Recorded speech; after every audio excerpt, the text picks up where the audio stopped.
This is lesson 3 on using R in RStudio, and today we're going to do a few things. We're going to import some data, and then we're going to merge some data, then we're going to aggregate some data, and those steps are pretty useful, but I'm not going to go through importing all different types of data. I'm not going to import any packages to R. This is just pretty basic stuff, but I think really important as well, using just the basic functionality of R.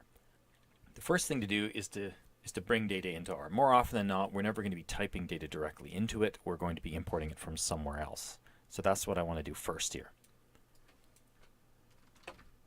Now, the actual way you specify a path in R depends, this is the path, the file path to the actual file we want to import, depends on the operating system, depends on a lot of things.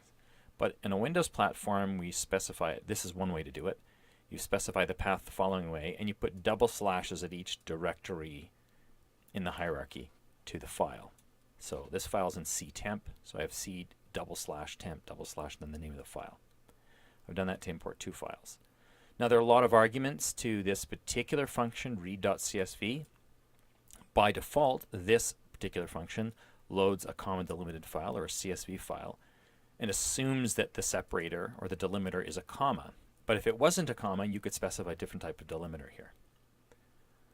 Also, I believe by default, you don't have to specify header. The header tells R that there is or is not a sequence of column names.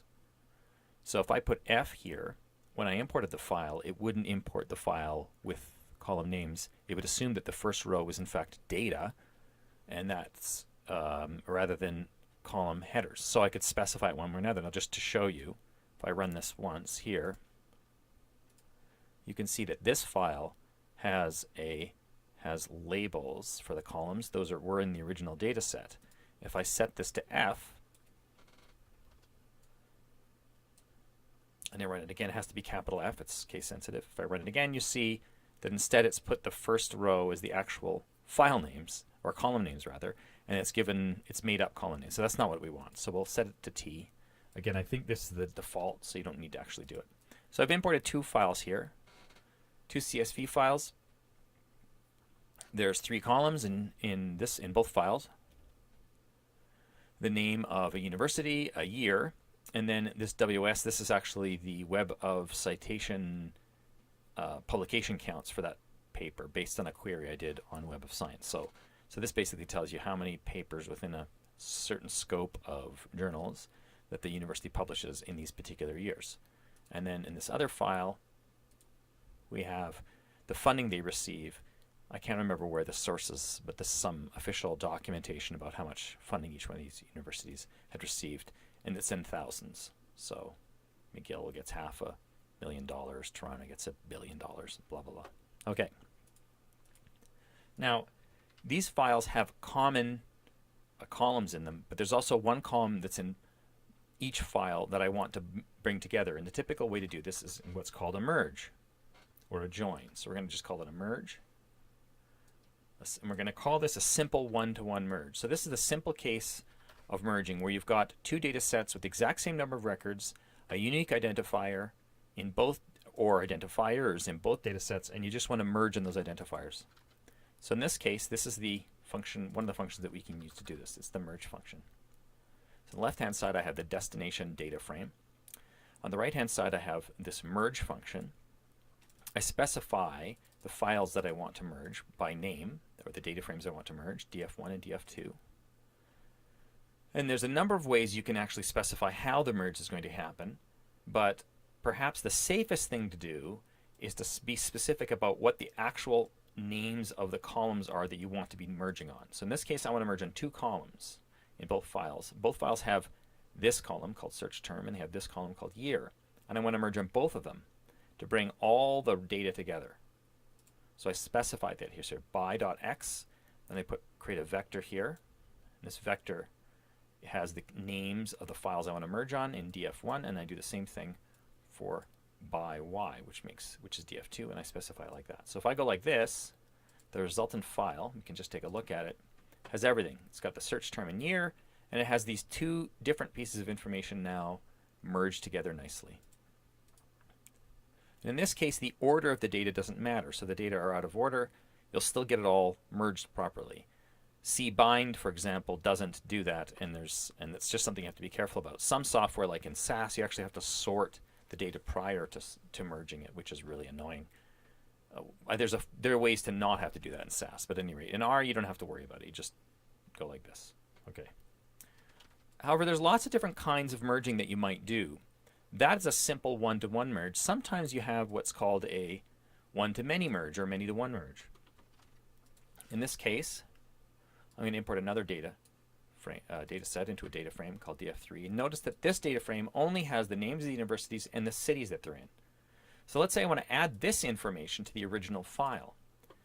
Well, again, there are many ways you can do it, but probably the easiest thing to do is if the names are consistent, the safest thing to do is actually just to not specify names, to actually just say merge and then ask R to force merge them.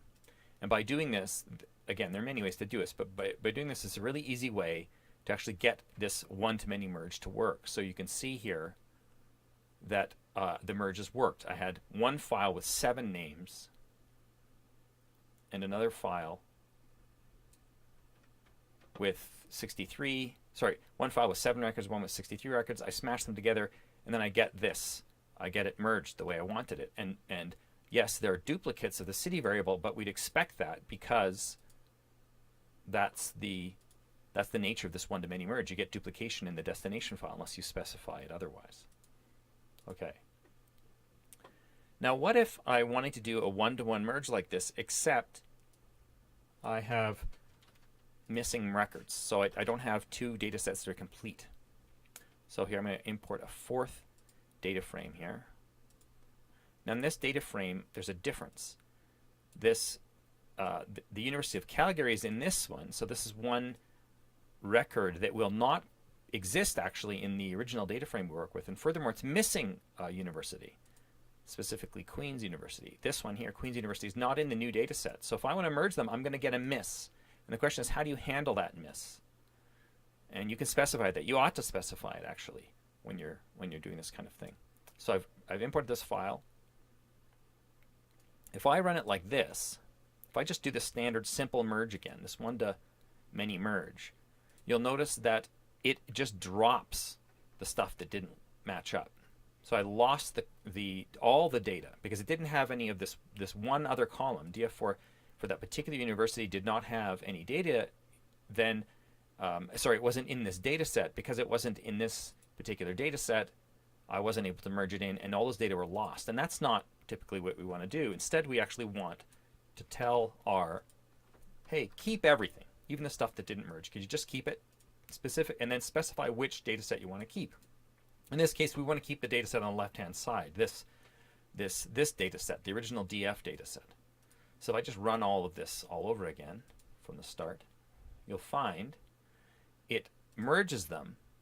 And in this case,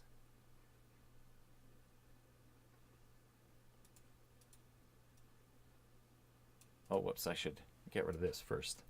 I should comment this out. Here, there we go. This will work. So in this case, if I've done it right, we see Queens, these data that were missing, now they're back in the data set. I don't have any information on this particular variable, but at least I have the data. So in some occasions, you don't want to delete the data just because it doesn't merge. You want to keep it. And so this is something you can experiment with. You can specify keep all records from either file if there's missing information. So if I go all, if I just go all dot, if I go like this, and I run the data again, you'll notice that it will keep the Calgary data as well, this record here.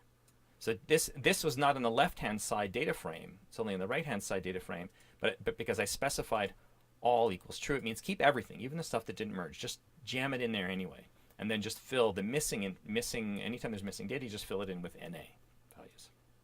Okay, the last thing I wanted to talk about was aggregation, doing just some aggregation, quick aggregation. This is another really useful data management, data manipulation thing.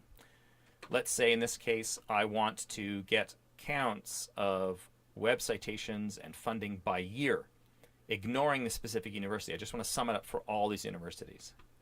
So we can use the aggregation function. It's available. In this case, aggregate is the function name.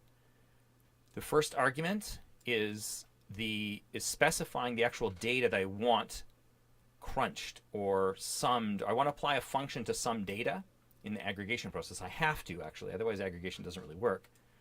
So these are the data that I want to apply it to. The web of the citation count, or the paper published count, and the funding variable, these two variables here. Then I have a list. I have to give it a list. So you have to actually specify this as a list. By equals a list. And then I put the name of the variables that I actually want to aggregate on. In this case, I want to aggregate on year. And then the final argument is the function that I want to apply. So the function I want to apply is sum. I want to sum WS and funding thousands by year. So if you go back, this is the original data set here. I want to apply this function to that data set. And now I've got this. I've got year here. I've got the sum of this value across years, and I've got the sum of funding across years. And so now I have all the data in there, aggregated up. So the last thing I can do, now I don't like the names here. So what I can do is I can actually use this little names function here and rename these variables. And if you look here, we've got year, we've got it all the way we want it. Okay, so that's a number of things. It's importing, merging, aggregating, and renaming all in one video. So lots of stuff.